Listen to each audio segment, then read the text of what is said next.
नवरातन से 9 वर्ष के नवरातन से 9 वर्ष के शुभ आगाज होला। धूस देवरिया कोयरपट्टी में हर साल जगिया होला। धूस देवरिया कोयरपट्टी में हर साल जगिया होला।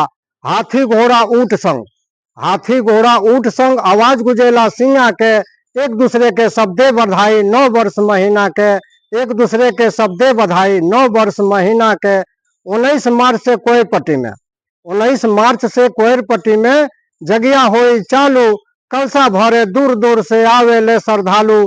कलसा भरे दूर दूर से आवेले श्रद्धालु। 23 वर्ष के जगिया भइल 23 वर्ष के जगिया भइल मनवा सबके हर्षेला। गांव गांव से श्रद्धा भाव से अन्न धन सगरो बरसेला। गांव गांव से श्रद्धा भाव से अन्न धन सगरो बरसेला। महान करकर्ता असूले चंदा महान करकर्ता असूले चंदा करे ले सफाई। जग स्थल पर समय से आके जग के शोभा बढ़ाई। जग स्थल पर समय से आके जग के शोभा बढ़ाई। मानव हो के मानवता के मानव हो के मानवता के सबके पाठ पढ़ाई। इंसानियत के जीवन जी के सबके मन हर्षाई। इंसानियत के जीवन जी के सबके मन हर्षाई।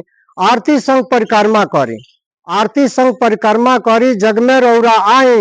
सत्संग पंच दर्शन करी जग के सफल बनाई। सत्संग पंच दर्शन करी जग के सफल बनाई। क्षेत्र की जनता के अर्जुन ठाकुर दिल से दिले दुहाई।